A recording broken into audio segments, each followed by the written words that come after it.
اور ایلولہ صبح فجر کے بعد سو گئے تو فقیر بنیں گے، سمجھے؟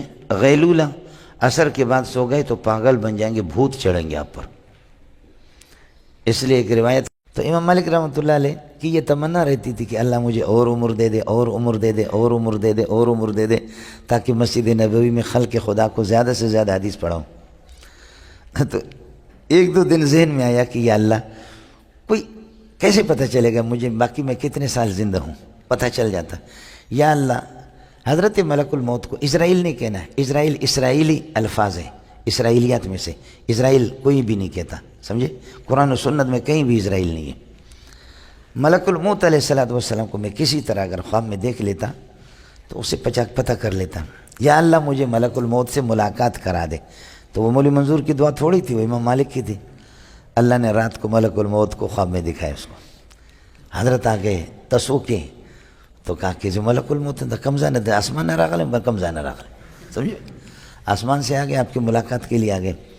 تو حضرت امام مالک رحمۃ اللہ نے فرمایا کہ آپ اتنی مہربانی کر سکتے ہیں، مجھے بتا سکتے کہ میری زندگی کتنی باقی رہ گئی، اس اعتبار سے میں اپنے کام کو بھی چلا لوں، کتنی زندگی؟ تو حضرت ملک الموت ہنسنے لگے، ایسے کہ 5 انگلیاں، یہ دو درے سلور پنزا زو، چلا گیا۔ اب امام مالک رحمۃ اللہ علیہ صبح خواب سے جب اٹھے تو اذا زلزلت الارض زلزالہا، حضرت کی حالت ہی خراب ہو گئی کہ بھئی مسئلہ تو خراب ہو گیا۔ اب اس نے 5 کر کے میں نے سوال پوچھا کہ میری زندگی کتنی؟ اس نے کہا 5، پتہ نہیں 5 گھنٹے، 5 دن، 5 ہفتے، 5 مہینے، 5 سال کیا ہے؟ یہ تو آسمان سے گرا کھجور میں اٹکا، مسئلہ ہی خراب ہو گیا۔ تو اس زمانے میں امام مالک کے زمانے میں ہر ایک آدمی کا اپنا فن ہوتا ہے۔ حضرت محدث اعظم تھے، غضب کے محدث اور فقیہ، لیکن خوابوں کی تعبیر ایک الگ چیز ہے۔ ابن سیرین بڑا مذاقی تھا، میرے طرح جیسے میں مذاق کرتا ہوں، سمجھے؟ تو حضرت اقدس، لیکن وہ میرے طرح سے زبان اس کی نہیں تھی، ہماری زبان کو بس آپ لوگ دعا کریں۔ حضرت اقدس امام مالک نے اپنے 1-2 شاگردوں سے کہا کہ میں تو بہت تردد میں ہوں، اس قسم کا خواب دیکھا ہے، تم لوگ جا کر کے ابن سیرین سے پتہ کرو، لیکن میرا نام ابن سیرین کو نہیں بتانا۔ بس کہا ایک آدمی نے خواب دیکھا ہے اس طرح، اتنے سے بتا دو، اس کی تعبیر کیا ہے؟ اور طالب علم جی پیدل غریب یہاں سے گئے، کئی دنوں کے بعد حضرت کے پاس پہنچے ابن سیرین کے یہاں، السلام علیکم، وعلیکم السلام، کیسے آنا ہوا؟ فرمایا کہ دور دراز علاقوں سے آئے ہیں، اور ایک آدمی نے ایسا خواب دیکھا، ملک الموت کو دیکھا، اپنی زندگی پوچھی، ملک الموت نے یہ جواب دیا ہے، دا پنزا، پھر چلا گیا۔ اس کا کیا مطلب ہے، کیا تعبیر ہے؟ امام مالک رحمۃ اللہ علیہ، اس نے ابن سیرین نے کہا کہ بندہ کون ہے جس نے خواب دیکھا؟ انہوں نے کہا کوئی بھی ہو، اس لیے کہ استاد نے منع کیا تھا کہ میرا نام نہیں بتانا۔ کہا کہ تم بندہ نہیں بتاؤ گے، میں تعبیر نہیں بتاؤں گا۔ انہوں نے کہا کہ اللہ کے لیے دور سے آئے، تعبیر بتا دو۔ کہا بتاؤ بندہ کون ہے، بندہ کون ہے؟ انہوں نے کہا حضرت اللہ کے لیے کوئی بھی ہو، سمجھے، آپ تعبیر بتا دو۔ آیا سمجھ میں؟ تو حضرت اقدس ابن سیرین رحمۃ اللہ علیہ ہنس کر کے کہنے لگے، اس کو تم زمین کے نیچے چھپاؤ، میں باہر نکال دوں گا اس کو۔ وہ بندہ جس نے یہ خواب دیکھا، وہ اس زمانے میں صرف امام مالک ہی ہو سکتا ہے اور کوئی نہیں۔ سبحان اللہ، سبحان اللہ۔ اس زمانے میں اگر یہ خواب ایسے دیکھنے والا، وہ صرف میری دانش کے مطابق امام مالک ہی ہوگا اور کوئی آدمی نہیں ہوگا۔ آیا مسئلہ سمجھ میں؟ یہ کس طرح آپ کو پتہ چل گیا؟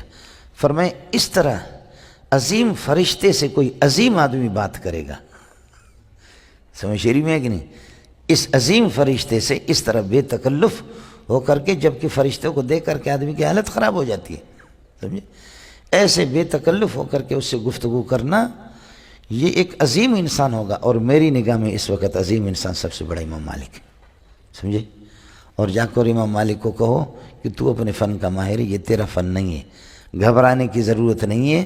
فرشتے نے نہ 5 گھنٹے مراد لیے، نہ 5 ہفتے مراد لیے، نہ 5 دن مراد لیے، نہ 5 سال مراد لیے، نہ 5 مہینے مراد لیے، بلکہ ان کا اشارہ اس طرف کہ ان اللہ عنده علم الساعة وينزل الغيث ويعلم ما في الارحام وما تدري نفس ماذا تكسب غدا وما تدري نفس بأي أرض تموت ان اللہ علیم خبیر۔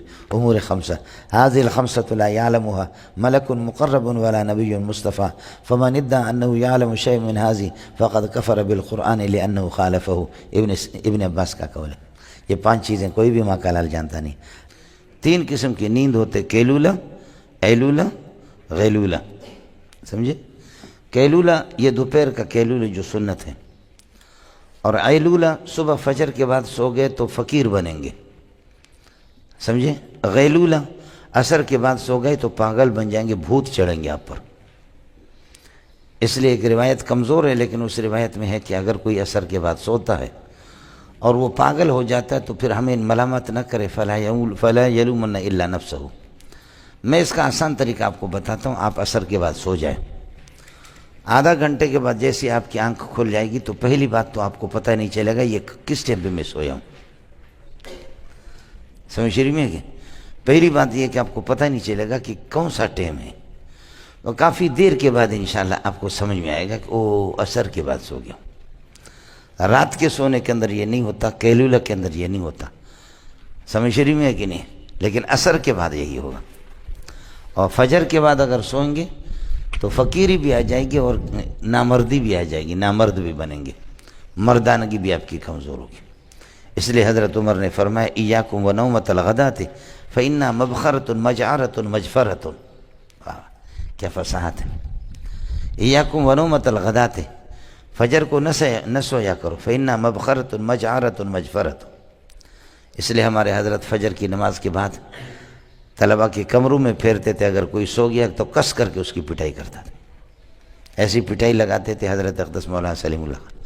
حضرت فرماتے تھے کہ فجر کے بعد میرے نزدیک سونا بالکل حرام اور ناجائز اور کفر ہے۔ اور ہمارے ایک اور استاد تو فرماتے تھے کہ فجر کے بعد سونا علماء کے لیے واجب ہے۔ جیسے فجر کے بعد ظاہر ہے کہ ہم لوگ یاسین تو پڑھیں گے بھی نہیں، آیا سمجھ میں؟ وَكَمْ مِنْ قَرْيَةٍ کتنی بستیاں ہیں تمہارے جیسے بدماش، اردنا اہلاکہا ہم نے ان کی ہلاکت کا ارادہ کر دیا، فجاء بأسنا ان کے پاس ہمارا عذاب آ گیا، بستی پر یعنی بستی والوں پر عذاب آ گیا، حال کونہم بائتین درحال کے رات گزار رہے تھے، ہم قائلون یا کیلولہ کر رہے تھے۔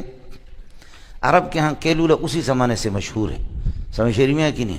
اور کیلولہ اچھی چیز ہے۔ کیلولہ کے اندر یہ ضروری نہیں ہے کہ آپ کی آنکھ بھی لگ جائے اور زیادہ سو جائیں، لیکن تھوڑا سا کروٹ بدل دے، یہ سنت ہے۔ فما کان دعواہم، یہ بدماش جو اللہ کو نہیں جانتے تھے، لیکن جب اللہ کا عذاب گیا، فما کان دعواہم اذ جاءہم باسنا، ان کی کوئی اور فریاد نہیں تھی جب اللہ کا عذاب آ گیا، الا ان قالوا مگر یہ کہنے لگے انا کنا ظالمین، ہم نے بہت زیادتی کر دی، پروردگار ہمیں معاف کر دے۔